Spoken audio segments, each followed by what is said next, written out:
The session we're doing today is a little unusual. We're combining some really old techniques along with some cutting-edge equipment. DSD is a very high-resolution digital recording format that's had minimal acceptance in the professional recording world because it has some serious drawbacks. But it has the main advantage of extremely high resolution. This method of recording not only sounds better, but it also seems to convey the emotion of the music better. There may be some technical reasons for that, but that's sort of the bottom line to us, is that it makes it sound more like you're in connection with the music than any other recording technique that we've used. In today's recording, we're doing a sample rate of around 5 megahertz. And you can contrast that to your typical recording studio, which are either 96 kilohertz or 192 kilohertz. For comparison, a CD is 44 kilohertz sampling rate. We're talking about orders of magnitude higher, and it captures detail and something special that you just don't get otherwise. It's much more like analog. The downside of DSD recording is that even though you can use many channels of DSD recorders synced together to create a multi-track recorder, at this point there's no practical way to mix those individual tracks into a final mix. That has to be converted back to one of the standard digital formats for mixing, and then it can be converted back to DSD. But today we don't have that problem because we're just going right to the DSD, and what is recorded is the final product. We're going to be recording a song with one microphone. In this case, it's Audio Engineering Associates R88 stereo ribbon mic. It's 2 figure-8 microphones at 90 degrees to each other, so it's an omnidirectional stereo microphone. This technique was developed by Alan Blumlein, who was an engineer at EMI at Abbey Road in London in the 1930s.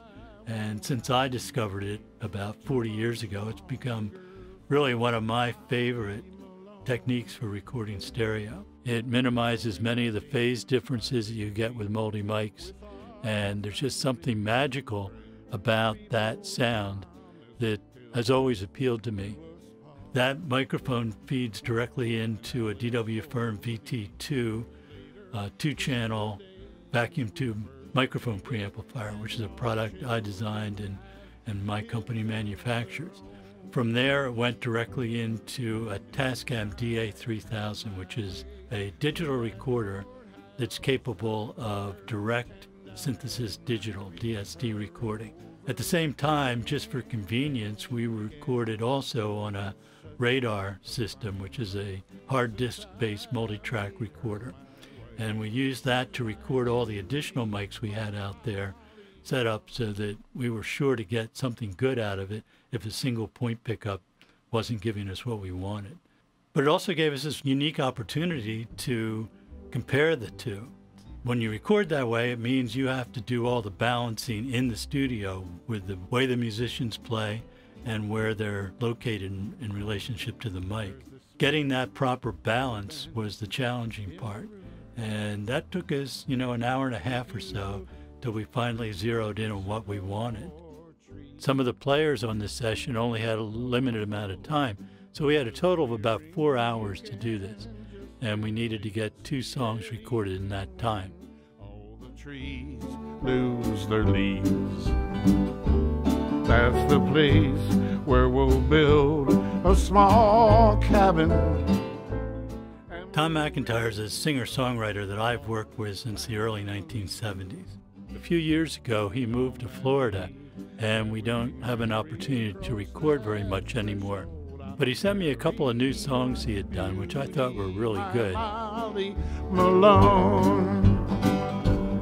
And if I had my way to that courthouse. And he was able to come up here for one day of recording. And originally we were just going to have Tom do it, just vocal and guitar, but then we decided to bring in Steve Nicely on drums, who also played guitar simultaneously,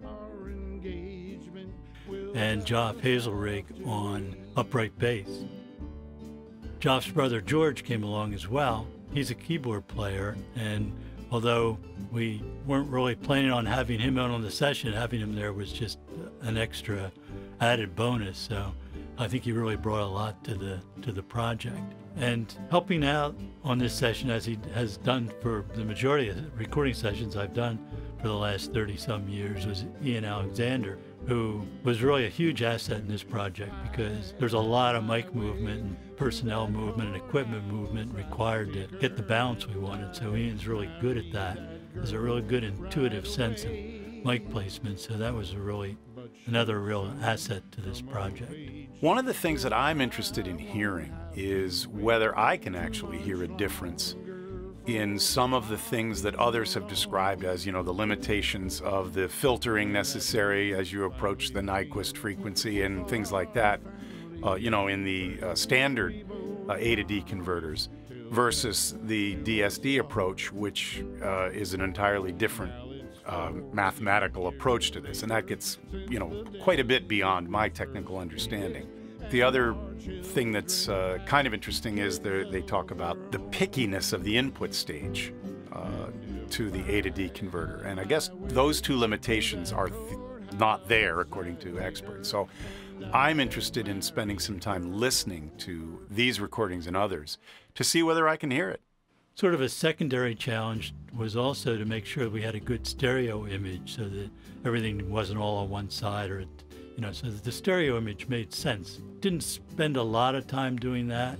We just sort of let it be what it is. So the stereo image is pretty much the way it looks if you watch the session. The advantage of that is when you're done, it's done. I mean, there's no post-production involved at all. So we were really delighted to have such good players on this project. Today, we used one microphone, and everyone had to play their part perfectly, or as close to perfect as one could do, in one take, all together. There's no going back, there's no overdubs, there's no punching in. I loved it, actually. You get a lot of chances to make mistakes, and if you have the chance, you usually make them. But with this recording, you really can't. During that process, we switched from the Rhodes electric piano to the acoustic piano. That piano has not been used much in recent years. In fact, I think the last time it's been on a recording was probably the early 1980s. Eventually we decided, sure, let's give it a try.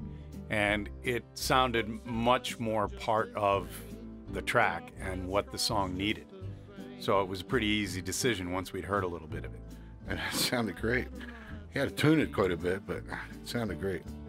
So it's kind of unusual. I don't think I've ever done a session where we've been tuning the piano in between takes. So we tried the piano in different positions, facing different ways, until we got the best sound for the piano, plus the proper balance with the other instruments.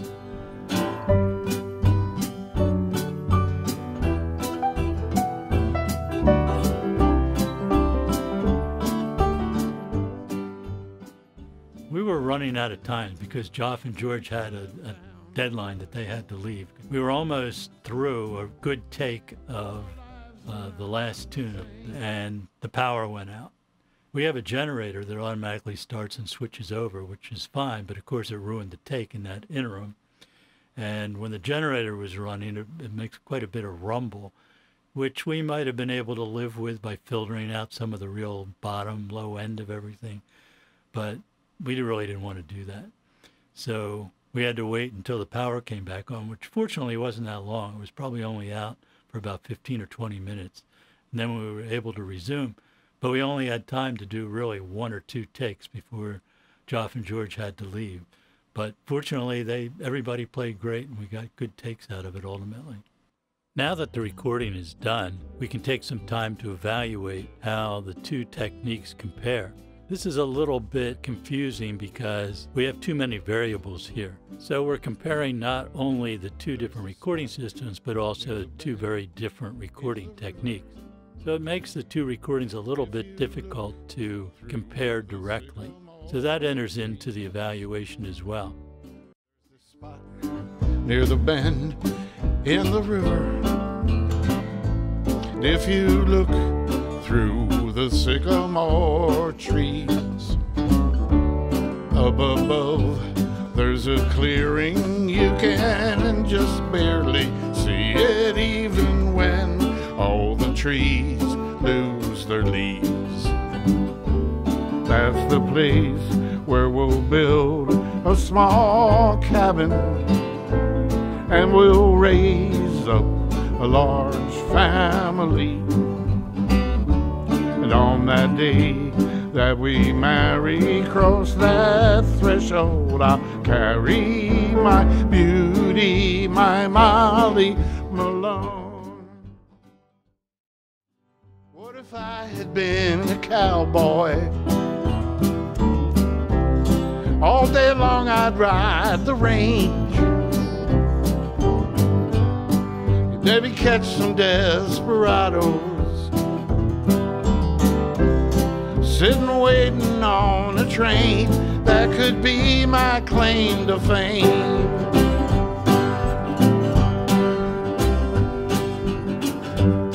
And what if you love New York City? There's no other quite the same.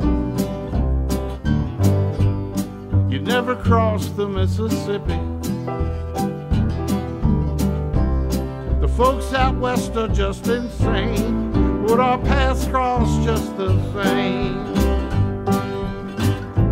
That don't matter much to me. There's no question in my mind that going forward, I would do the single mic DSD recording over the multi-track version considerably. I think it's a lot more compelling, and I just like the sound of it. Every time Tom's vocal comes in on the song, it's just sort of a stunning moment to me where it just sounds so good. The multi-track version also sounds good, and I think if I didn't have the other one to compare it to, I would probably be quite happy with the results that we got on that recording as well. But in my limited experience with DSD, I'm starting to become convinced that there's something magical about that format. And it isn't anything you can really objectively measure or hear. It just has something to do with the emotional impact of the music. There's something about it that just puts you that much closer to the music than you get with conventional PCM style digital recording. Now, I need some more experience before I'm really totally convinced of that, but my preliminary experience with it says there is a difference, and it is significant.